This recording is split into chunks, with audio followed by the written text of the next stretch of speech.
Recording in progress.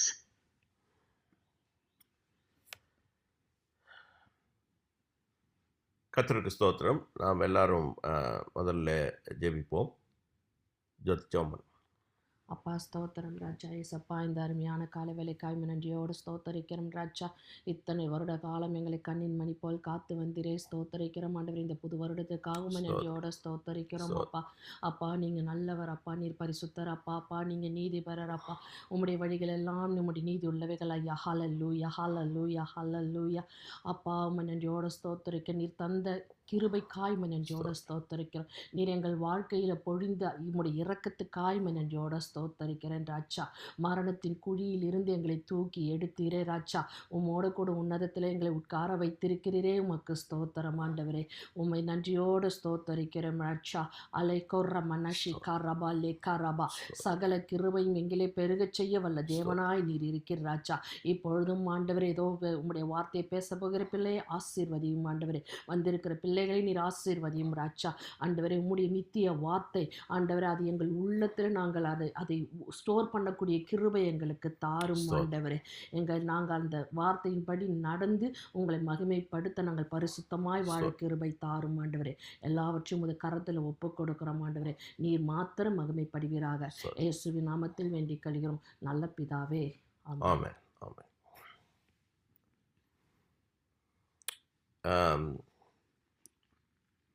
இந்த புது வருடத்தில் இப்பொழுது நம்ம புதிய பைபிள் ஸ்டடியை நம்ம ஆரம்பிக்கும்போது நான் எப்பொழுதுமே யோசிக்கிறது என்னென்னா, என்னால் தமிழில் டிரான்ஸ்லேட் பண்ண முடியாதனால இதை நான் நம்மளுடைய குரூப்பில் போடலான்னு நினச்சேன், போடல.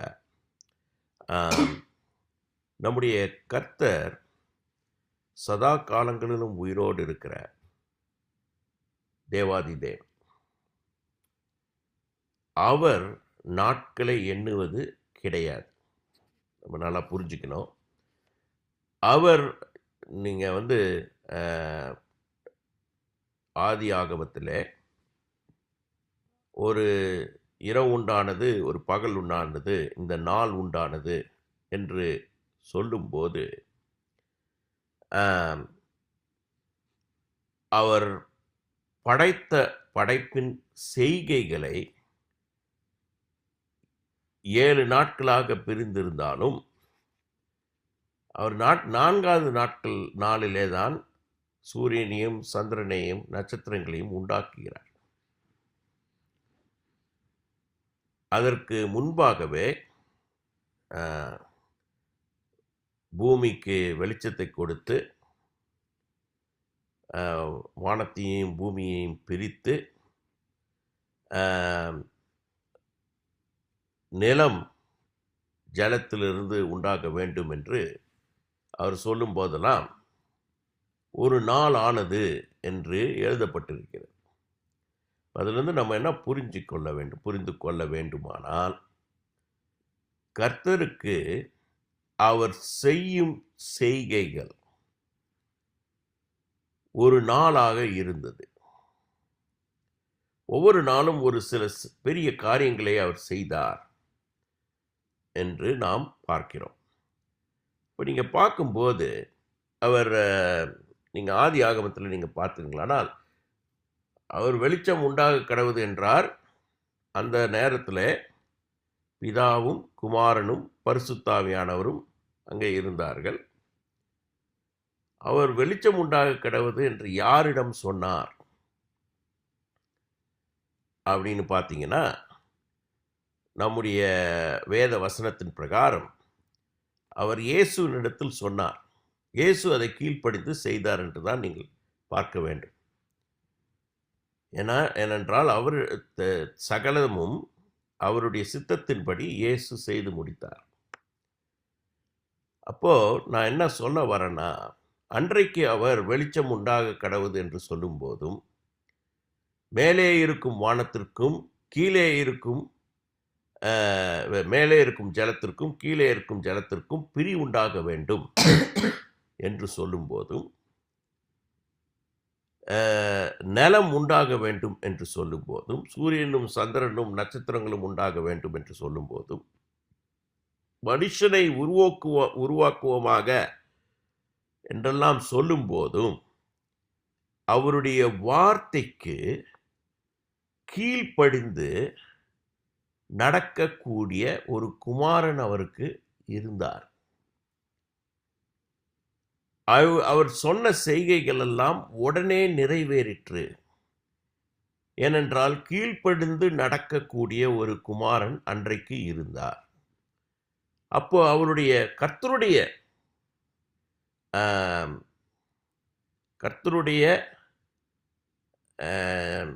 பிளான்க்கு நம்ம சொல்றது திட்டத்தின்படி, கர்த்தருடைய திட்டத்தின்படி அந்த நாட்கள் நகர்ந்தது என்று நாம் பார்க்கிறோம். இன்றைக்கு நம்முடைய வாழ்க்கையிலே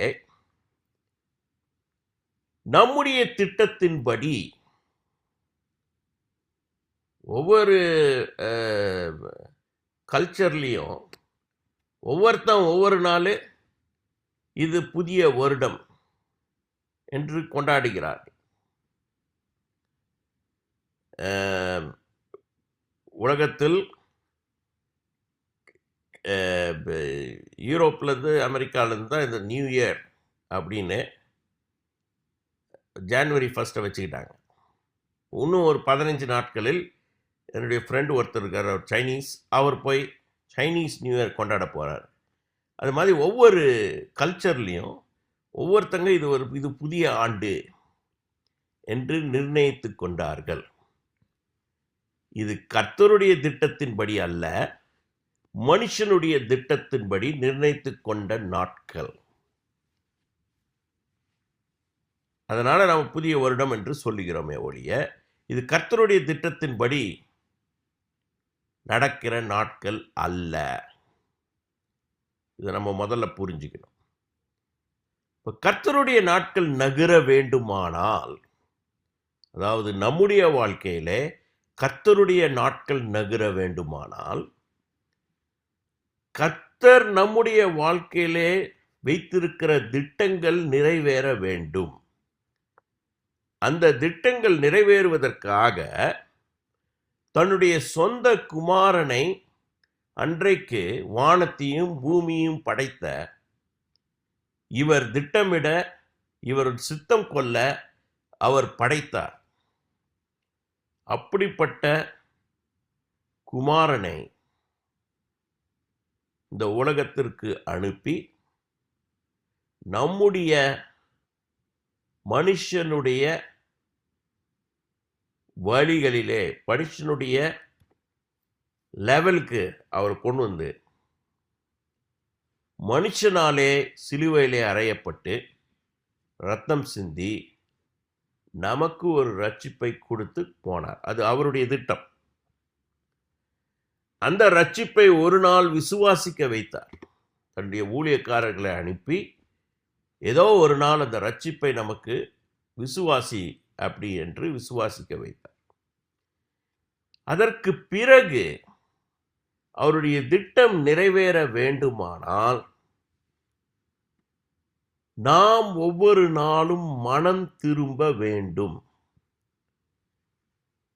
நாம் மனம் திரும்பி கீழ்ப்படியும் போது அவருடைய திட்டத்தின்படி நம்முடைய வாழ்க்கை நாட்கள் நகரும் என்று நான் சொல்ல வருகிறேன். கர்த்தருடைய திட்டத்தின்படி கர்த்தருக்கு தெரியும் நாம் எந்த அளவுக்கு ஆவிக்குரிய விதத்திலே வளர்ந்திருக்கிறோம், எந்த அளவுக்கு நமக்கு நம்ம ஒவ்வொருவருக்கும் அவர் கொடுத்திருக்கிற பொறுப்புகளை உண்மையாய், உலக பொறுப்புகள் அல்ல, அவர் கொடுத்திருக்கிற ஆவிக்குரிய பொறுப்புகளை உண்மையாய் நிறைவேற்றியிருக்கிறோம், எந்த அளவுக்கு அவருடைய வருகைக்கு நாம் தயாராயிருக்கிறோம் என்பதெல்லாம் அவருக்கு தெரியும். அவருக்கு தெரிந்த அந்த காரியங்களிலே நம்முடைய நாட்கள் எவ்வளவு நகர்ந்தது என்று நாம் ஆராய்ந்து பார்க்க வேண்டும். அந்த மோசே நாட்களை எண்ணும் அறிவை எங்களுக்கு தாரும் என்று சொல்லும்போது அவனுக்கு அழகா புரிஞ்சிச்சு. அந்த காலத்தில். நான் இத்தனை விதமாய் கீழ்ப்படிந்தால்தான் கர்த்தர் எனக்கு கொடுத்த அந்த பொறுப்பு நிறைவேறும். இப்ப பாருங்க, அந்த இஸ்ரவேல் ஜனங்கள் எளிதான வழியிலே அந்த கர்த்தர் நிர்ணயித்திருந்த இடத்திற்கு போய் சேர வேண்டும்.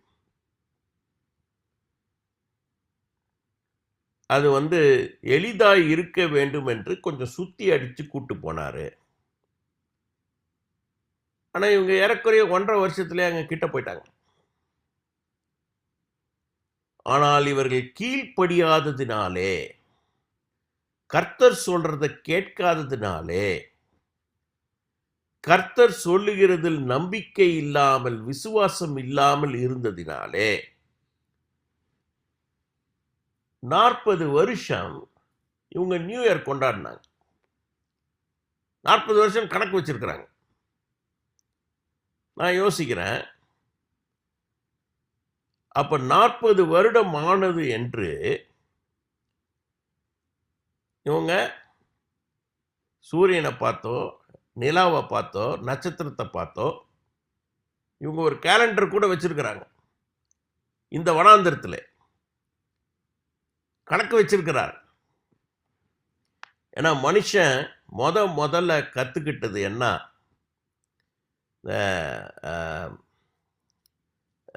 மேத், இது கணக்கு எப்படி மனுஷன் போட்டான் என்று ஹிஸ்ட்ரி, வரலாறு இருக்கு.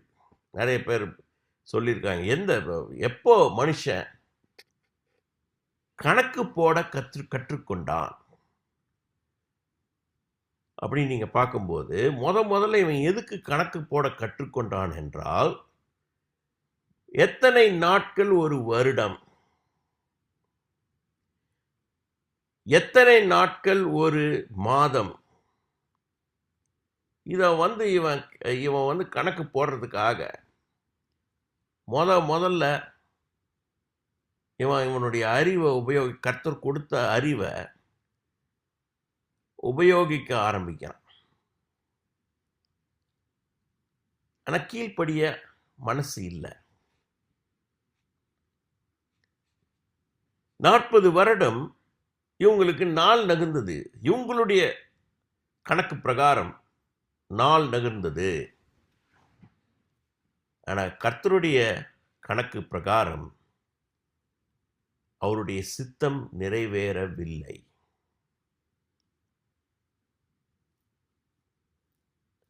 அவருடைய சித்தம் அந்த ஜெனரேஷன்ல 2 பேருக்கு தான் நிறைவேறிச்சு. அவருடைய சித்தத்தை நிறைவேற்ற போன தலைவனான மோசேக்கு கூட அந்த சித்தம் நிறைவேறவில்லை.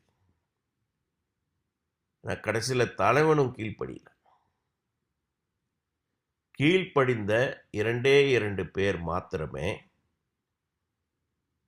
அந்த சந்ததியிலே, மோசேனுடைய சந்ததியிலே அந்த கானான் தேசத்திற்கு போனார்கள் என்று நாம் படிக்கிறோம். இதெல்லாம் நான் எதுக்கு சொல்றேன்னா, நாம் வருட துவக்கத்திலே அநேக காரியங்களை ஆவிக்குரிய காரியங்களாக நினைக்கிறோம், செய்கிறோம். சபைக்கு போகிறோம், அவர்கள் வாக்குத்தத்த வசனங்களை கொடுக்கிறார்கள், இதெல்லாம் நடக்குது. அப்புறம் 3வது நாள் அந்த காரியங்கள் எல்லாவற்றையும் மறந்து விடுகிறோம். இன்னும் செய்கிற காரியத்தையே செய்கிறோம். நல்ல நல்ல காரியங்கள் நான் சொல்லவில்லை, தவறான காரியங்களை. எது நாம் தவறு செய்கிறோம் என்பது நமக்கு தெரியும். நான் அதே தான் செய்வோம், அதே வழியில் தான் இருப்போம். ஆனால் வாக்குத்தத்த வசனங்களை மாற்றம் பற்றிக்கொள்வோம். இது என்னை பொறுத்த வரைக்கும் பிசாசு செய்கிற சூழ்ச்சி. நாம் என்றைக்கு மனம் திரும்புகிறோமோ, என்றைக்கு நாம் பரிசுத்த ஆவியானவருக்கு நம்மை விட்டு கொடுக்கிறோமோ, இன்னும் பெரிய பெரிய காரியங்களை கர்த்தர் நம்முடைய வாழ்க்கையில செய்ய அவர் வாக்குத்தத்தம் கொடுத்திருக்கிறார். நல்லா புரிஞ்சுக்குங்க. இந்த வாக்குத்தத்த வசனங்கள் எல்லாம் கர்த்தர் எழுதி வைத்திருக்கிற வாக்குத்தத்த வசனங்கள் எல்லாம் புதிய வருடத்தில் தான் நிறைவேற வேண்டும் என்று இல்லை. இது எப்பொழுதோ நிறைவேற வேண்டிய காரியங்கள். அவ ஏன் நிறைவேறவில்லை? வெளிச்சம் உண்டாக கடவுது என்று கர்த்தர் சொல்லும்போது வெளிச்சத்தை உண்டாக்க அங்கே ஒரு குமாரன் கீழ்ப்படிந்தார். பரிசுத்த ஆவியானவரின் பலத்தினாலே அந்த வெளிச்சம் உண்டானது. இன்றைக்கு நம்முடைய வாழ்க்கையில வெளிச்சம் உண்டாக கடவுது என்று இயேசு சொன்னால், தேவன் சொன்னால், நம்முடைய வழிகள் மாற வேண்டும், நம்முடைய சிந்தனை மாற வேண்டும், நம்முடைய வாயின் கன்ஃபெஷனுக்கு நாம வாயின் அறிக்கை, நம் வாயில் வரும் அறிக்கை மாற வேண்டும். இதெல்லாம் நமக்கு தெரியும். ஆனால் இதெல்லாம் மாறாமல் கர்த்தர் என்னுடைய வாழ்க்கையில அற்புதத்தை செய்வார் என்று நாம் நினைத்து கொண்டிருந்தோமானால், கர்த்தர் எங்க செய்கிறாரு? தன்னுடைய குமாரனையும் குமாரத்தினையும் இன்றைக்கு சொல்லுகிறார், உன்னுடைய வாழ்க்கையில வெளிச்சம் உண்டாகட்டும், உன்னுடைய வாழ்க்கையில் இருக்கும் ஒழுங்கின்மையும் வெறுமையும் போகட்டும், என்னுடைய காரியங்களால் அது நிறைவாகட்டும், நீங்கள் பழுகி பெருகி ஆவிக்குரிய விதத்தில் இந்த பூமியை கீழ்ப்படுத்தி ஆண்டு கொள்ளுங்கள் என்று அவர் சொல்லுகிறார். ஆனால் நாம் கீழ்ப்படியாவிட்டால் அவர் சொல்லுகிற வார்த்தைகள் நிறைவேறாது, அவர் கொடுத்திருக்கிற வாக்குத்தத்தங்கள் நிறைவேறாது. அப்புறம் வருடா வருடம் வாக்குத்தத்த வசனங்களை படித்து என்ன பிரயோஜனம் இல்லையா? ஸோ இதெல்லாம் நான் எதுக்கு சொல்றேன்னா, இந்த காரியங்கள் எல்லாம் சில வேளையிலே நாம் சிறு பிள்ளைகளைப் போல நாம் செய்யும்போது கர்த்தரும் தன்னுடைய அன்பிலே அவர் ஒன்றும் சொல்லாமல் இருக்கிறார். ஆனால் நாட்களை அறிகிற அறிவும் நாட்களை அறிகிற ஞானமும் உள்ளவர்கள் என்ன செய்வார்கள் என்றால், தங்களுடைய ரட்சிப்பு நிறைவேற முயற்சி செய்வார்கள். ஏன்னா நம்ம வாழ்க்கையில வாக்குத்தத்தம் சொல்றோம்ல, என்ன நம்ம முக்கியமாக நிறைவேறணும்? நம்மை அழைத்த தேவன் அழைத்த அழைப்பின் அந்த தேவனுடைய திட்டம், தேவனுடைய சித்தம் நிறைவேற வேண்டும். அந்த தேவனுடைய சித்தம் நிறைவேறிவிட்டால் நம்முடைய ரட்சிப்பும் உறுதியாகிவிடும். பேதுரு சொல்லுகிறார், நம்முடைய அழைப்பையும் தெரிந்து கொள்ளுதலையும் உறுதியாக்கும்படி நாம் ஜாக்கிரதையாய் இருக்க வேண்டும் என்று சொல்லுகிறார். ஏன்னா அவருடைய வாழ்க்கையில அவர் கீழ்ப்படியாத வரைக்கும் ஒண்ணுமே நாளே நகரல.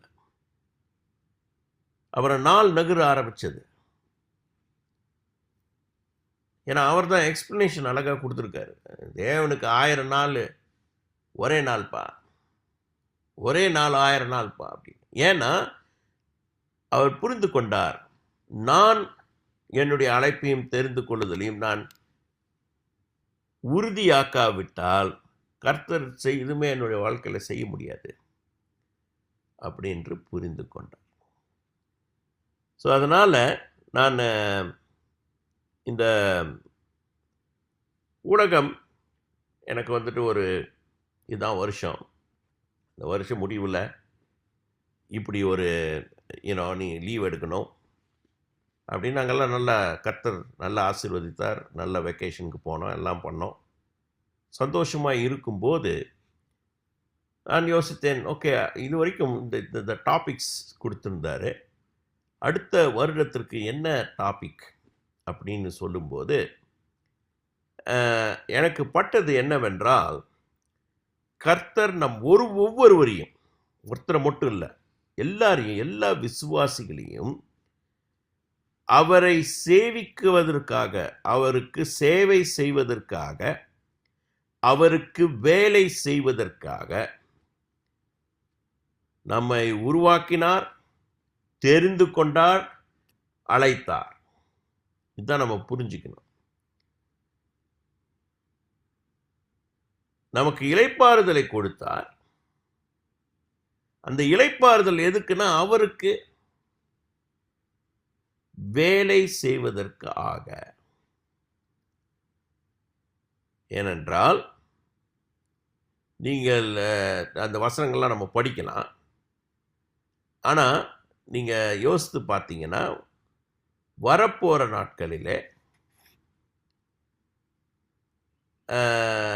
வெளிப்படுத்தல் புஸ்தகத்தில் என்ன போட்டிருக்குன்னா, இவர்கள் தேவனை சேவிப்பார்கள். கடைசியாக தேவனுக்கு சேவை செய்வார்கள். அது எப்படிப்பட்ட சேவை என்று நமக்கு தெரியவில்லை, ஆனால் செய்வார்கள். இயேசு சொல்லுகிறார், நீங்கள்லாம் வேலைக்காரங்க, நான் வரும்போது வேலை செஞ்சுட்டு இருக்கிறீங்களா? வேலை செஞ்சிட்டு இருக்கிறதா நான் பார்த்தேன்னா இன்னும் பொறுப்பை கொடுப்பேன் இப்படின்னு சொல்கிறேன். இந்த வசனங்களை நாம் பார்ப்போம். அப்போ நாம் என்னன்னா அவருக்கு வேலை செய்வதற்காக உருவாகப்பட்டிருக்கிறோம். அப்போ கூட டாப்பிக்கை எழுதும்போது ஜோதி என்ன டிரான்ஸ்லேட் பண்ணி எழுதுனா, நான் என்ன சர்வன்ட்ஹுட்னு போட்டிருந்தேன் இங்கிலீஷில். உடனே ஜோதி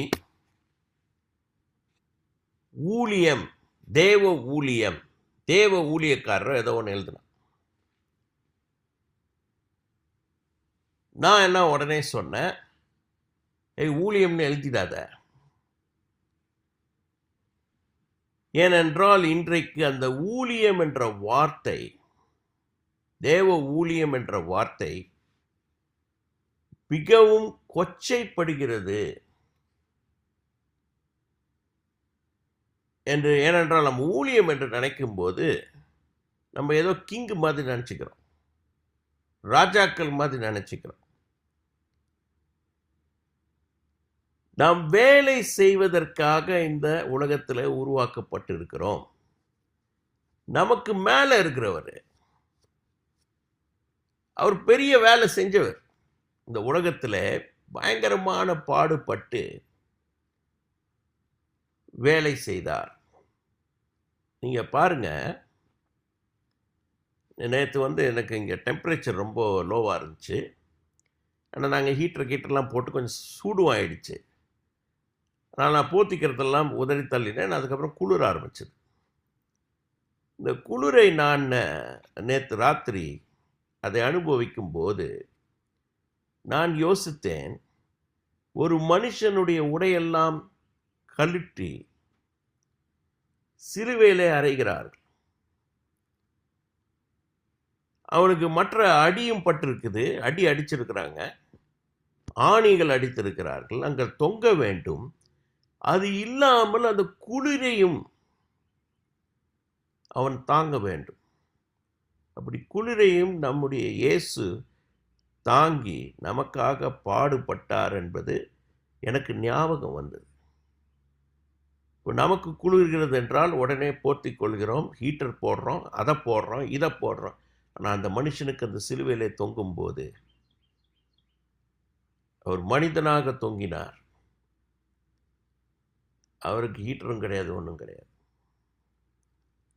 அந்த இயேசுவை போல நடிப்பதற்காக ஒரு மனுஷன் அந்த அந்த இயேசு உடைய அந்த பேஷன் ஆஃப் கிரைஸ்ட் நடித்த அந்த மனுஷன்,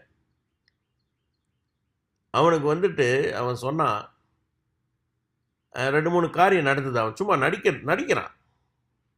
சிலுவையில் அறைவதை போல நடிக்கும்போது அவனுடைய ஷோல்டர் டிஸ்லோகேட் ஆகிடுச்சு எல்லாம் சொல்லும்போது முக்கியமாக நடந்தது என்னவென்றால், அந்த குளிரினால் வருகிற அந்த ஹைப்போதெர்மியான்ற நோய் வந்துவிட்டது. அப்படின்னா நீங்கள் அந்த குளிரில் அப்படி நீங்கள் நம்ம நிற்கும்போது அந்த குளிரினால் ஒரு நோய் என்ன வரும் என்றால், நம்முடைய லங்ஸில் தண்ணி சேர ஆரம்பித்து விடும். ஏனென்றால் கொடுக்க வேண்டிய அந்த ஆக்சிஜன் அந்த குறைய ஆரம்பிக்கும். ஏன்னா அந்த தண்ணி ஏற ஏற குறைய ஆரம்பிக்கும்.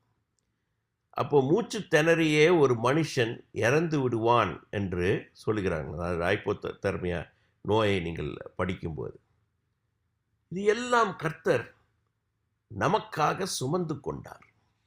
இதெல்லாம் எதுக்கு சொல்றேன்னா, இவை எல்லாவற்றையும் நமக்காக இயேசு சுமந்து கொண்டார். ஊழியம் செஞ்சார். அது நல்ல வார்த்தை. அதுதான் ஊழியம். ஊழியனும் போது தேவனுடைய சித்தத்திற்காக, மனுஷனுடைய ரட்சிப்புக்காக நாமே பாடு அனுபவிப்பது. மற்றவர்களை பாடு அனுபவிக்க சொல்லுவது அல்ல, நாமே பாடு அனுபவித்து மற்றவர்களுடைய ரட்சிப்புக்காக உழைப்பது தான் தேவன் நமக்கு கொடுத்திருக்கிற வேலை. அதனால் வேலை என்றே அந்த டாப்பிக்கை கொடுத்துடுன்னு நான் சொன்னேன். அதனால் இன்றைக்கு அந்த இன்னொரு வார்த்தை மிகவும் மாறிவிட்டது. இங்கிலீஷில் மினிஸ்டர், ஏதோ இந்த ஃபாரின் மினிஸ்டர் மாதிரி மினிஸ்டர்ன்ற வார்த்தை யூஸ் பண்ணும்போது நாம் அதை ஏதோ ஒரு பட்டமாக உபயோகிக்க ஆரம்பித்து விட்டோம். அது மாற வேண்டும். இயேசு வேலை செய்தார், நாமும் வேலை செய்கிறோம். நாம் வேலைக்காரர்கள், வேலை செய்கிறவர்கள். நம்மை தாழ்த்தி தேவனுடைய சித்தத்தை நம்முடைய வாழ்க்கையிலே நிறைவேற்ற வேண்டும். இதை தான் நான் சொல்லணுன்ட்டு. ஏன்னா இந்த வருடம் முழுவதும் நான் வேதத்தை இந்த வெக்கேஷனில் படிக்கும்போது கர்த்தர் எனக்கு அதை நினைப்பூட்டி கொண்டே இருந்தார். இந்த வேத வசனங்கள் எல்லாம் நீ வேலை செய்வதற்காக கொடுக்கப்பட்டிருக்கிறது. நீ எப்படி தேவனுக்கு வேலை செய்ய வேண்டும் என்பதற்காக இது கொடுக்கப்பட்டிருக்கிறது. எப்படி தேவனுடைய வேலையை இந்த உலகத்திலே நீ உன் வாழ்க்கையிலே நிறைவேற்ற வேண்டும் என்பதற்காக இந்த வசனங்கள் கொடுக்கப்பட்டிருக்கிறது. இது சும்மா படித்து சந்தோஷப்படுவதற்காகவோ, இதை படித்து நாம் தேவன் பெரியவர் என்று புகழ்ந்து பாடுவதற்காகவோ கொடுக்கப்படவில்லை.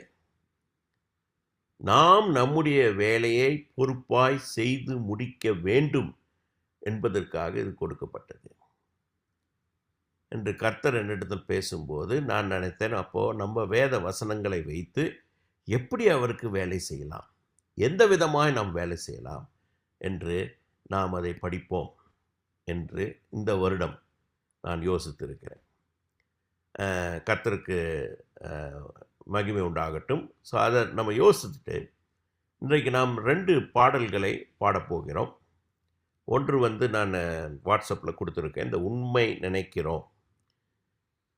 அவரை நாம் நினைக்கும் போது நல்லா பாருங்கள், நாம் தேவனுக்கு வேலை செய்யும் போது நல்லா புரிஞ்சுக்கோங்க. அது சின்ன வேலையாக இருக்கலாம், பெரிய வேலையாக இருக்கலாம். தேவனுக்காக ஏதாவது ஒன்று செய்யணும். அப்படி நம்ம செய்யும்போது சில வேலைகளிலே நமக்கு சோர்வு வந்துவிடும். இதை செஞ்சு தான் ஆகணுமா, இதை பேசி தான் ஆகணுமா, இந்த பாட்டை எழுதி தான் ஆகணுமா. இந்த சோர்வு வரும்போதெல்லாம் நாம் நினைக்க வேண்டியது ஒரே ஒரு காரியம்தான். அவரை நினைக்கணும். அவர் எப்படி சிலுவை சுமந்தார், அவர் எப்படி ரத்தம் சிந்தினார், அவர் எப்படி கடைசி வரைக்கும் பிதாவே என்னுடைய ஆவியை உம்முடைய கரத்தில் ஒப்பு கொடுக்கிறேன் முடிந்தது என்று சொல்லுகிற வரைக்கும் தேவனுக்கு கீழ்ப்படிந்து தேவனுக்காக பாடுகள் அனுபவித்து தேவன் கொடுத்த அந்த பொறுப்பை செய்து முடித்தாரோ, அதை நம்ம நினைத்து பார்க்கும் போதெல்லாம் நமக்கு உடனே உற்சாகம் வந்துவிடும். அவர் அவ்வளவு செய்தார், நம்மளால் இந்த சின்ன காரியத்தை செய்ய முடியாதா என்ற நினைவு வந்துவிடும். ஸோ அதனால் அதை நினைப்பதற்காக இந்த பாடலை பாடுவோம்.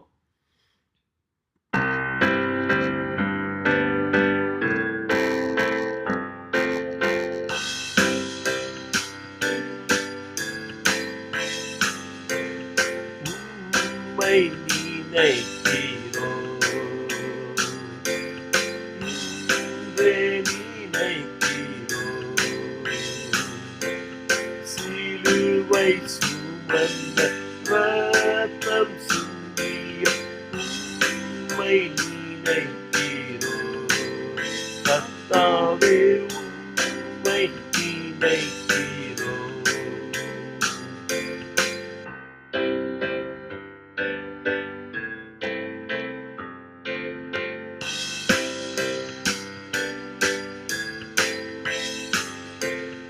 வலிகளை போதிய அந்தரங்க பிதாவே, கிருபையின் பலத்தால் சிலுவை சுமப்போம்.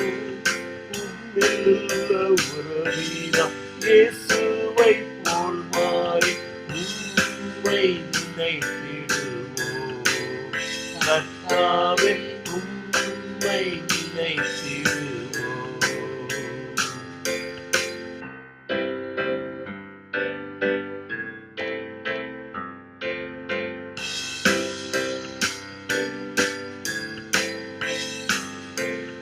திருவாசனம் சேர்ந்தீர தைரியம் தாரும், மரணத்தை வென்ற ஜீவதேவா, உலகை வெறுத்து தூய்மை அடைந்து உம்மை நினைக்கிறோம். கர்த்தாவே உம்மை நினைக்கிறோம்.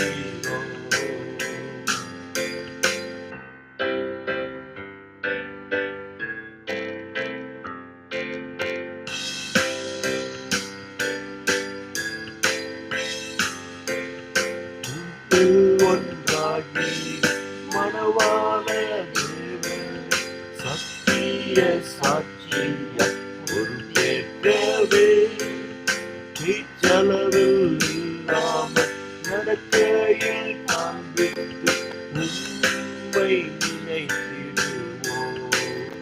கர்த்தாவே உம்மை நினைத்திடுவோம்.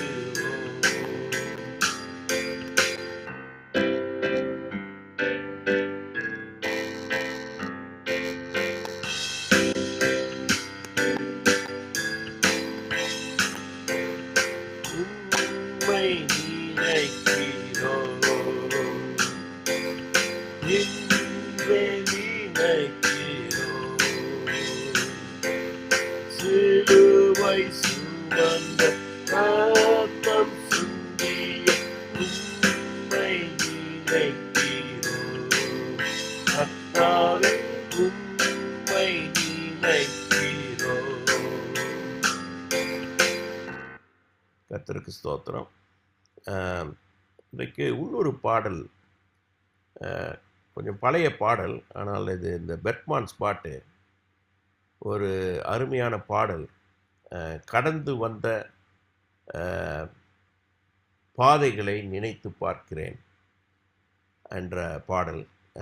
அதை நாம் கர்த்தருக்கு நாம் நன்றி சொல்ல வேண்டும். நாம் எங்கே இருந்தோம், எங்கே கர்த்தர் கூட்டு கொண்டு வந்திருக்கிறார் என்றதை நாம் பார்க்கும்போது நாம் கண்ணீரோடு அவருக்கு நன்றி சொல்ல வேண்டும் என்ற இந்த பாடலை நாம் இப்பொழுது பாடுவோம்.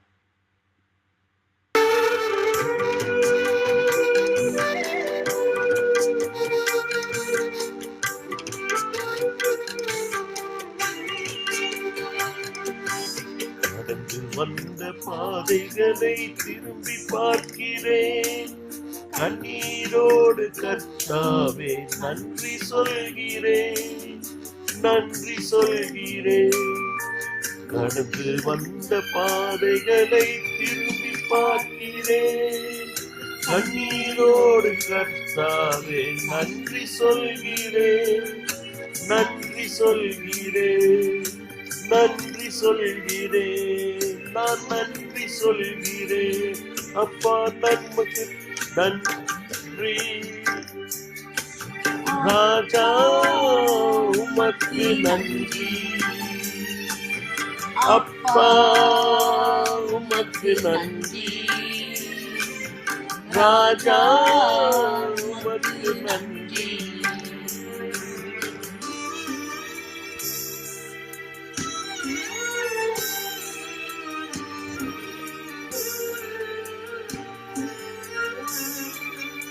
அநாதையாய் அலைந்தேன் நான் இருந்தேன் ஐயா, அநாதையாய் அலைந்தேன் நான் இருந்தேன் ஐயா. அனாதே என்று சொல்லி அழைத்தீரையா, அனாதே என்று சொல்லி அழைத்தீரையா. அப்பா உமக்கு நன்றி, ராஜா உமக்கு நன்றி, அப்பா உமக்கு நன்றி, ராஜா உமக்கு நன்றி.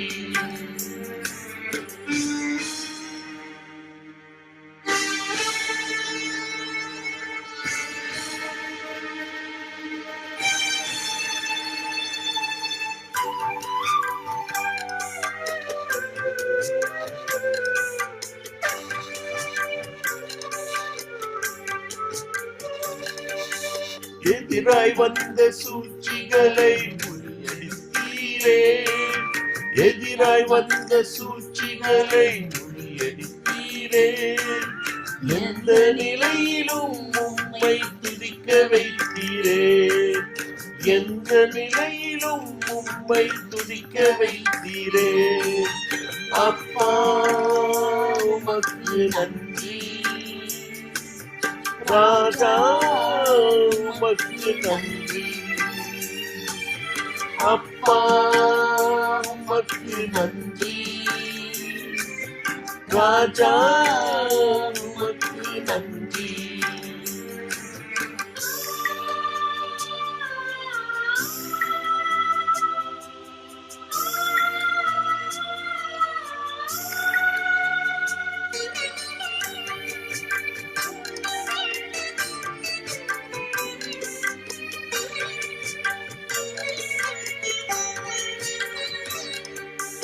பாடுகளை சுமந்து செல்ல பலன் தந்தீரே, பாடுகளை சுமந்து செல்ல பலன் தந்தீரே.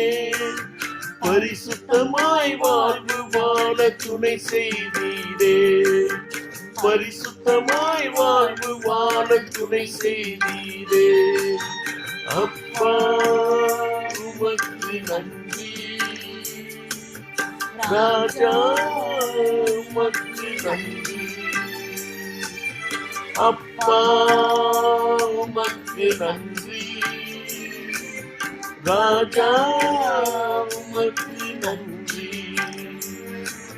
கடந்து வந்த பாதைகளை திரும்பி பார்க்கிறேன், கண்ணீரோடு கர்த்தாவே நன்றி சொல்கிறேன், நன்றி சொல்கிறேன், நான் நன்றி சொல்கிறேன், நன்றி சொல்கிறேன், நான் நன்றி சொல்கிறேன், நன்றி சொல்கிறேன், நான் நன்றி சொல்கிறேன்.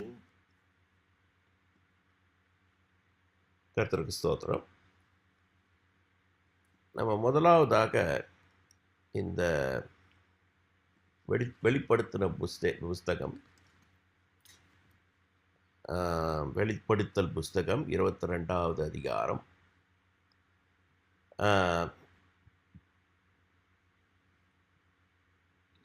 21வது வசனத்தை முதல் வசனத்திலிருந்து படிக்கலாம். பின்பு பளிங்கை போல் தெளிவான ஜீவ தண்ணீருள்ள சுத்தமான நதி தேவனும் ஆட்டுக்குட்டியானவரும் இருக்கிற சிங்காசனத்திலிருந்து புறப்பட்டு வருகிறதை எனக்கு காண்பித்தார். நகரத்து வீதியின் மத்தியிலும் நதியின் இரு கரையிலும் 12 விதமான கனிகளை தரும் ஜீவ விருட்சம் இருந்தது. அது மாதந்தோறும் தன் கனிகளை கொடுக்கும். அந்த விருட்சத்தின் இலைகள் ஜனங்கள் ஆரோக்கியமடைவதற்கு ஏதுவானவைகள். இனி ஒரு சாபமும் இராது. தேவனும் ஆட்டுக்குட்டியானவரும் இருக்கிற சிங்காசனம் அதில் இருக்கும். அவருடைய ஊழியக்காரர் அவரை சேவித்து அவருடைய சமூகத்தை தரிசிப்பார்கள். அவருடைய நாமம் அவர்களுடைய நெற்றிகளில் இருக்கும். இங்கே ராக்காலம் இராது. விளக்கும் சூரியனுடைய வெளிச்சமும் அவர்களுக்கு வேண்டுவதில்லை. தேவனாகிய கர்த்தரே அவர்கள் மேல் பிரகாசிப்பார். அவர்கள் சதா காலங்களிலும் அரசாளுவார்கள். இப்போ இங்கே பாருங்க, இது இந்த ஒரு நகரம் உருவாக்கப்படுகிறது. இதுதான் நம்ம புதிய எருசலேம் என்று சொல்லுகிறோம். இயேசுனுடைய மணவாட்டியாகிய புதிய எருசலேம் என்று 300 வசனத்தில் எழுதப்பட்டிருக்கு. இந்த நகரம் ஒரு ஆவிக்குரிய நகரம். நம்ம முதல்ல புரிஞ்சுக்க வேண்டியது, இது மாமிசீகமான நகரம் அல்ல. இது ஒரு ஆவிக்குரிய நகரம். இதை நாம் பார்ப்பதற்கு பரிசுத்த ஆவியானவருடைய உதவி தேவை. என்றால் பரிசுத்த ஆவியானவருடைய உதவி இல்லை என்றால் நம்முடைய யோசனை எல்லாம் மாமிசீகமான ஒரு நகரத்தை தான் யோசிக்கும். இப்போ இங்கே யோசிக்கும் போது நம்ம பார்த்துக்கோங்க, அங்கே ஆட்டுக்குட்டியானவர் இருக்கிறார்,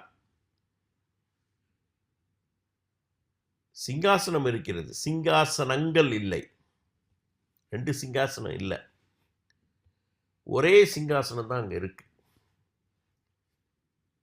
அங்கே தேவனும் இருக்கிறாரு, ஆட்டுக்குட்டியானவரும் இருக்கிறார். அவர்கள் 2 பேரும் ஒன்றாயிருக்கிறார்கள் என்றது அங்கே முக்கியம். இப்போ இங்கே இருந்து ஜீவ தண்ணீர் உள்ள ஒரு நதி வருகிறது.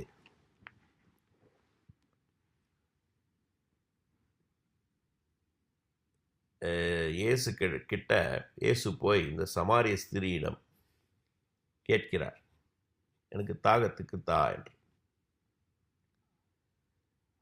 இப்போ இந்த சமாரிய ஸ்திரீ என்னென்னமோ பேசுகிறா. நீ யார் உன்கிட்ட தண்ணி கேட்குறான்னு தெரிஞ்சிருந்தா நீ கேட்ப. இப்போ நான் கொடுக்குற தண்ணி ஜீவ காலம் முழுவதும் அது ஒரு ஊறுகிற ஊற்றாய் ஊறிக்கொண்டு இருக்கும். அது எதை பற்றி சொல்கிறார் என்றால், அவருடைய ஆவி, பரிசுத்த ஆவியானவர் நமக்கு கொடுக்கப்படுவார். அந்த பரிசுத்த ஆவியானவர் நம்மிடத்தில் இருக்கும்போது நமக்கு தாகம் உண்டாகாது. அது மாத்திரமல்ல, நம்மிடத்தில் பரிசுத்த ஆவியானவர் இருந்தாரானால் அவர் நம்மை ரட்சிப்பார், நம்மை ரட்சிப்புக்குள்ளாக நடத்துவார். நாம் அவருடைய அசைவின்படி அசையும் போது மற்றவர்களையும் ரட்சிப்பார், மற்றவர்களுக்கும் ஜீவன் உண்டாகும். இதுதான் இந்த பரிசுத்த ஆவியானவருடைய இந்த ஜீவ தண்ணீருடைய ஒரு அருமையான ஒரு காரியம். அப்ப இந்த ஜீவ தண்ணீர் அங்க போகுது. நான் என்ன யோசிப்பேன் என்றால், நம்முடைய ஆண்டவராகிய இயேசு கிறிஸ்து நம்மிடத்தில் என்ன சொன்னார்? நீங்கள் மேற்கொள்ளும் போது, நீங்கள் மேற்கொள்ளுவர்களாக ஆகும்போது நான் எப்படி என்னுடைய பிதாவினுடைய சிங்காசனத்தில் உட்கார்ந்தேனோ அதே போல நீங்களும் உட்காருவீங்க அப்படின்ற இந்த வசனம் நம்ம போன வருஷம் ஃபுல்லாக படித்தோம்.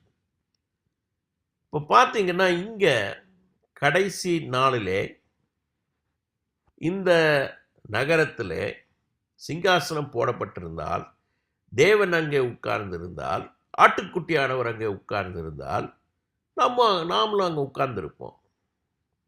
ஏன்னா அவருடைய வாக்குத்தத்தம் நிறைவேறும் இல்லையா?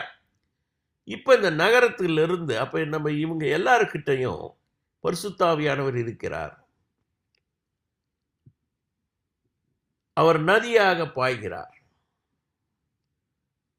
அங்கே ஜீவ விருட்சங்கள் 12 விதமான ஜீவ விருட்சங்கள் இருக்கிறது. இது கனி கொடுக்கிற விருட்சம், இது ஆரோக்கியம் அடைவதற்கு இலை உதிராது இருக்கிற விருட்சம். இங்க சாபம் இருக்காது. ஆனா அங்க ரொம்ப அழகா போட்டிருக்கு. இங்க யார் யார் இருக்கிறாங்க? இங்க ஒரே ஒரு குரூப். 4வது வசனத்துல அவருடைய ஊழியக்காரர் அவரை சேவித்து அவருடைய சமூகத்தை தரிசிப்பார்கள். அவருடைய நாமம் அவர்களுடைய நெற்றிகளில் இருக்கும். இங்க இரவு கிடையாது, காக்காலம் கிடையாது, வெளிச்சம் தேவையில்லை. கர்த்தரே அவர்கள் மேல் பிரகாசிப்பார். அவங்க சதா காலங்களிலும் அரசாளுவார்கள். இந்த இருக்கிற ஒரே குரூப் இங்க யாருன்னா ஊழியக்காரர் மாத்திரமே. அதுக்குன்னு மற்ற குரூப்லாம் இல்லைன்னு நான் சொல்ல வரல. நான் என்ன சொல்ல வருகிறேன் என்றால், ஒவ்வொரு விசுவாசியும் தேவனை சேவிக்கிற ஊழியக்காரர் மாத்திரமே. அவர்கள் தேவனை சேவிப்பார்கள், இவர்கள் ஊழியக்காரர்கள். இப்போ நான் என்ன சொல்ல வரேன்னா, இந்த உலகத்திலே நாம் அவர் தேவனுக்கென்று வேலை செய்ய பழக்கம் இல்லாவிட்டால் நாம் எப்படி புதிய எருசலேமிலே போய் அவருக்கென்று வேலை செய்வோம்? இந்த உலகத்திலே நாம் அவருக்கு கீழ்ப்படிந்து அவர் சொல்லுகிற எல்லா காரியத்தையும் நாம் செய்யாவிட்டால் வரப்போகிற அந்த புதிய எருசலேமிலே எப்படி அந்த வேலையை செய்வோம்? இந்த கேள்வி நம்ம கேட்கணும். இன்னொன்று நல்லா போட்டிருக்கு பாருங்க. அவருடைய நாமம் இவர்கள் நெற்றியில் இருக்கிறது.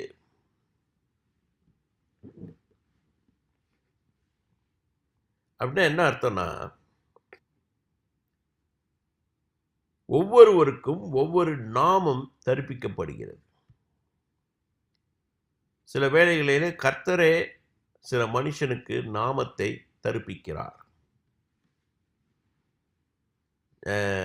நம்முடைய ஆண்டவராகிய இயேசு கிறிஸ்துவுக்கு இயேசு என்று பெயரிடுங்கள் என்று சொன்னார். இயேசு என்றால் தன்னுடைய ஜனங்களை ரட்சிக்கிறவர் என்று அர்த்தம். அதாவது பிதா என்ன வேலையை கொடுக்க வேண்டுமோ அந்த வேலைக்கு ஏற்றாற் போல மனுஷர்களுக்கு பெயரிட்டார்.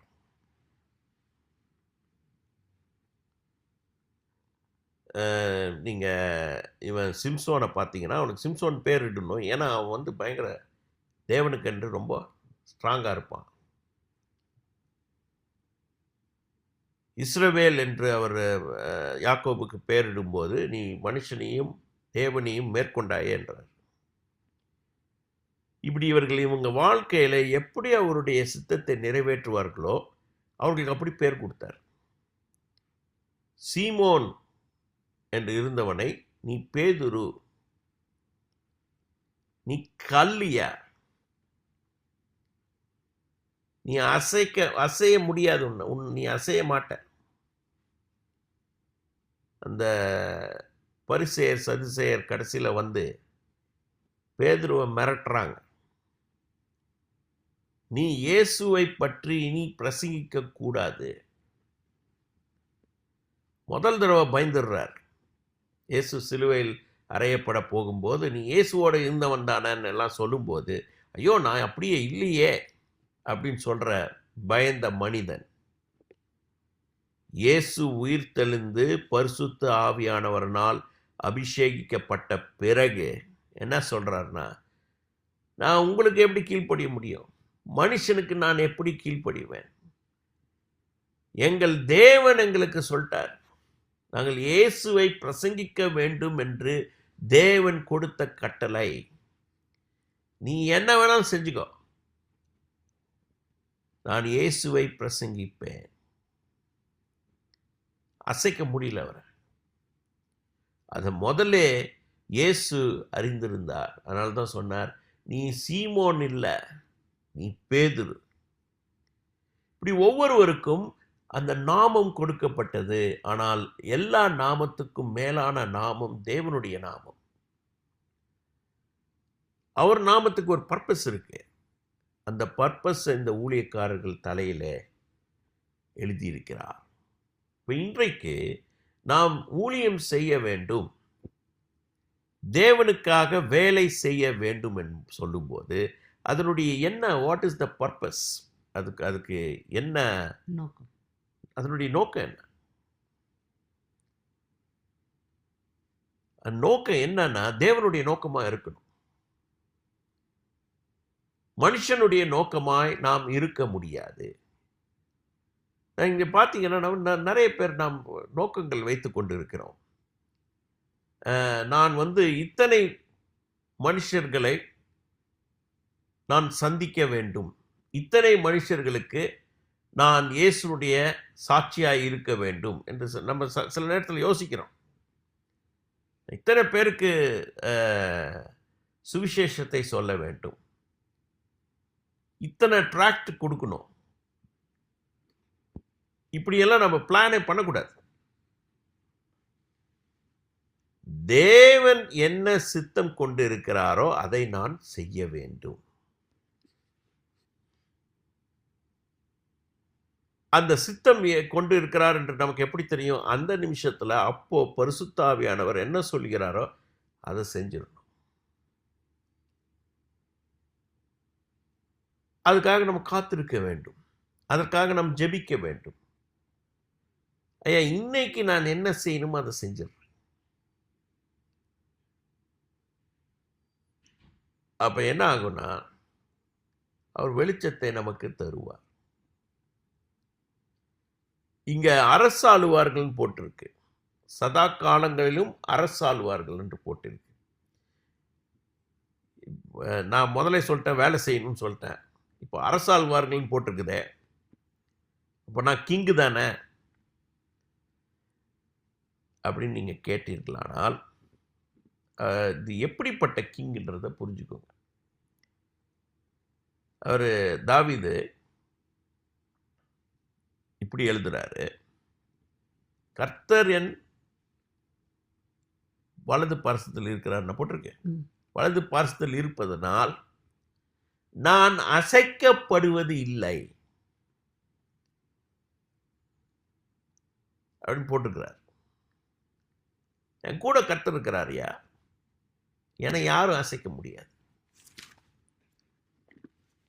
அப்போ நீங்க கிங்கு தானே. இப்போ நான் என்ன சொல்ல வருகிறேன் என்றால், அவருடைய சித்தம் என்ன என்று பரிசுத்த ஆவியானவருடைய நடத்துதனாலே புரிந்து கொண்டு அதை செய்யும் போது, அதை அப்படியே நாம் செய்யும் போது நமக்கு தோல்வி இல்லை. அதை தான் அரசாளுவார்கள் போட்டிருக்கு. அரசாளுவார்கள்னா மற்றவர்களை டாமினேட் பண்ணி, மற்றவர்களை அதட்டி வேலை செய்யறது கிடையாது. சில நேரத்தில் நம்ம அப்படி நினைச்சுக்கிறோம். இவங்களெல்லாம் நான் வேலை வாங்கணும், அவங்களெல்லாம் வேலை வாங்கணும், ஏன்னா கர்த்தர் எனக்கு இந்த தகுதியை கொடுத்திருக்கிறார். அதை பற்றி இங்கே போடல. ஏன்னா இங்கே இருக்கிறவங்க எல்லாருமே ஊழியக்காரர். ஒருவருக்கு ஒருவர் ஊழியம் செய்து கொள்வார்கள் என்று நினைக்கிறேன். தேவனுக்கு ஊழியம் செய்வார்கள் என்று நினைக்கிறேன். ஆனால் அவர்கள் அரசாளுவார்கள். ஏன் அரசாளுவார்கள் என்றால், அவர்கள் நெற்றிகளில் அவருடைய நாமம் இருக்கிறது. பரிசுத்த ஆவியானவருடைய வெளிச்சம், தேவனுடைய வெளிச்சம் இவர்கள் மேல் இருக்கிறது. இவங்க அசைக்கப்படுவதில்லை. அதனால அரசாளுவார்.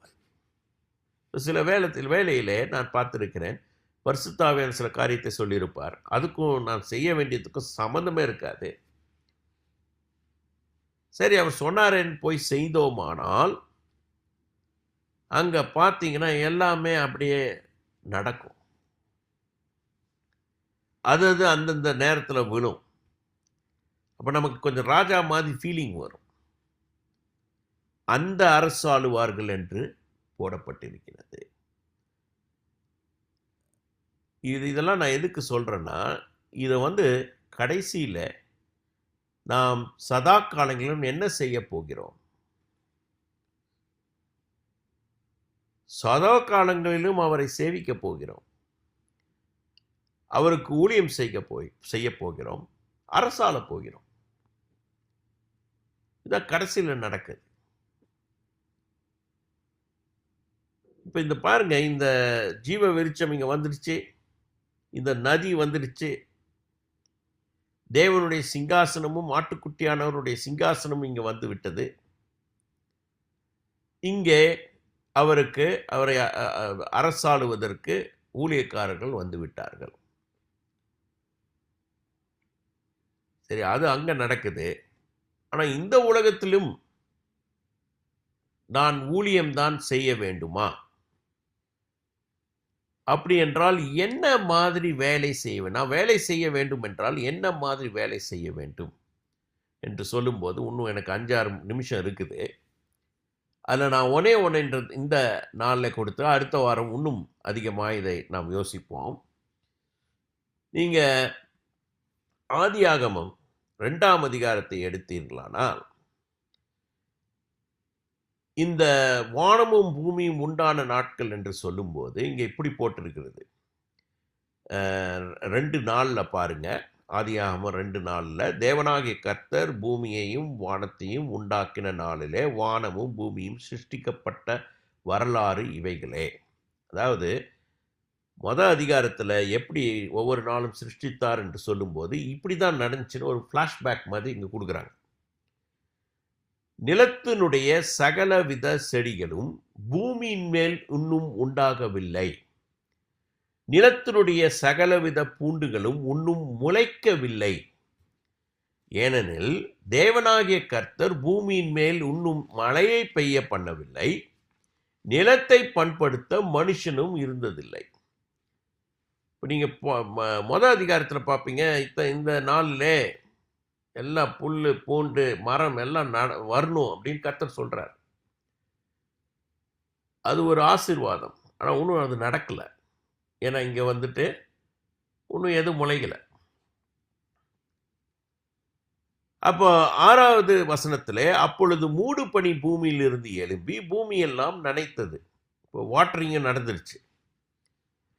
தேவனாகிய கர்த்தர் மனுஷனை பூமியின் மண்ணினாலே உருவாக்கி ஜீவ சுவாசத்தை அவன் நாசியிலே ஊதினார், மனுஷன் ஜீவாத்மாவானான் என்று போடப்பட்டிருக்கிறது. அப்போ என்னன்னா, இந்த மனுஷன் ஜீவாத்மாவாகும்போது, இந்த மனுஷன் மண்ணினால் உருவாக்கப்படும் போது, ஜீவாத்மாவாகும்போது பூமி நனைந்திருந்தது. ஆனால் அங்கே புல்லும் பூண்டும் மரமும் விளையவில்லை. நல்லா புரிஞ்சுக்கோங்க. ஓகே, இப்போ 8வது வசனத்தில், தேவனாகிய கர்த்தர் கிழக்கே ஏதேன் எனும் ஒரு தோட்டத்தை உண்டாக்கி தாம் உருவாக்கின மனுஷனை அதிலே வைத்தார்.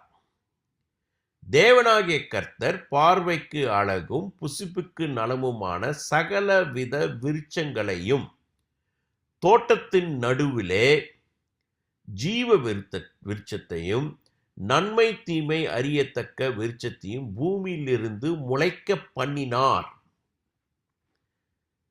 அங்க ஒன்றும் முளைக்கல, இங்க முளைக்க பண்ணுகிறார். இங்க என்னத்தை முளைக்க பண்ணுகிறார் என்றால் விருட்சங்களை முளைக்க பண்ணுகிறார். அவைகளெல்லாம் பார்வைக்கு அழகுள்ள விருட்சங்கள், புசிப்புக்கு நலமுள்ள விருட்சங்கள்.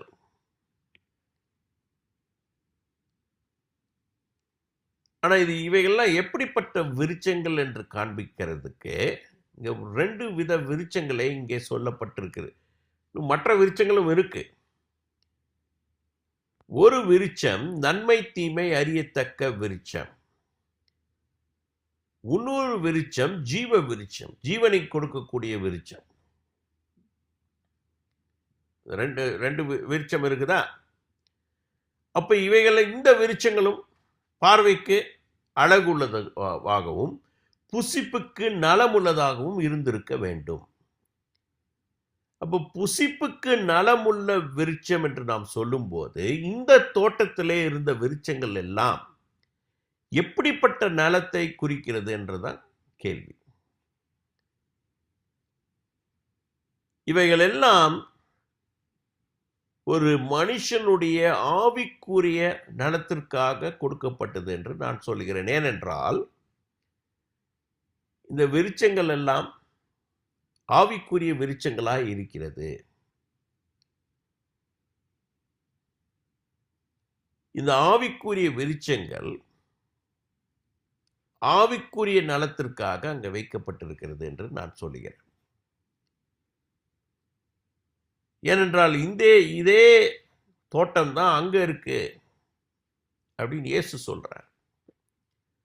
இப்போ இது மாமிசீகமான ஒரு தோட்டம் கிடையாது, இது ஆவிக்குரிய தோட்டம்.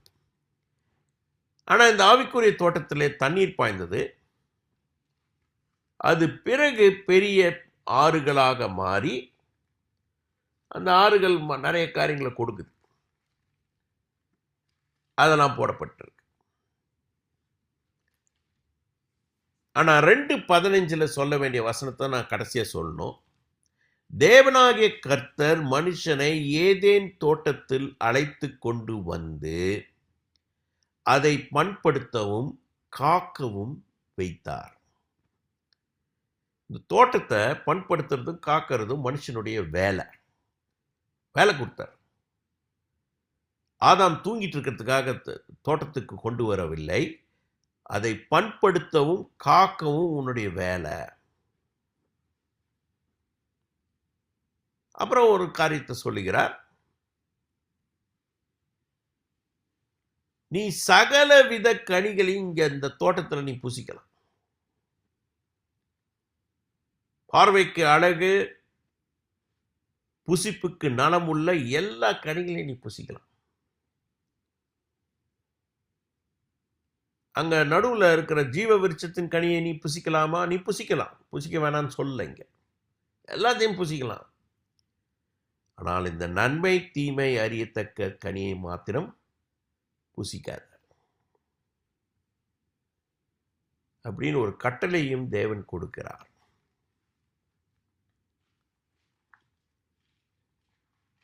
அப்ப தேவனுடைய தோட்டத்திலே ஆவிக்குரிய விருட்சங்கள் இருக்கிற இடத்துல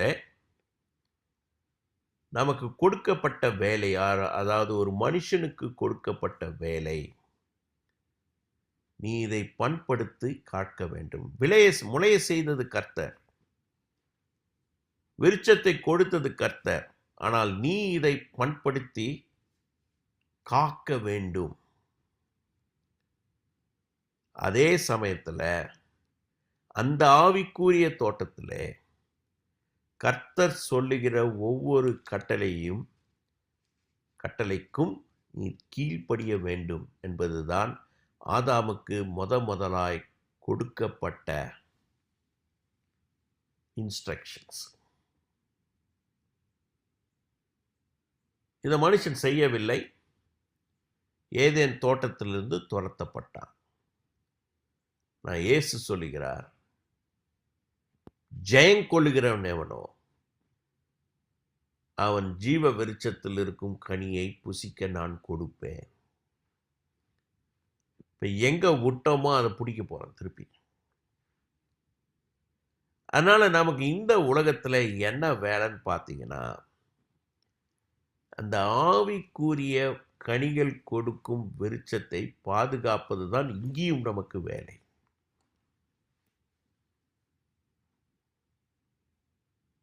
நான் தேவனுடைய வேலையை செய்கிறேன், அதனால் தேவனுடைய மனுஷனுக்கு சாப்பாடு செய்து போடுகிறேன்னு நம்ம சொல்ல முடியாது. ஒருவேளை இப்போ பரிசுத்த ஆவியானவர் சொன்னால் நம் சாப்பாடு செய்து போடலாம். ஆனால் ரொம்ப முக்கியம் என்னன்னா, நம் ஆவிக்குரிய ஊழியம் செய்ய வேண்டும்.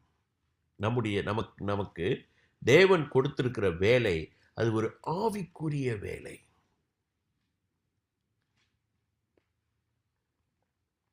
ஒருவேளை இந்த இந்த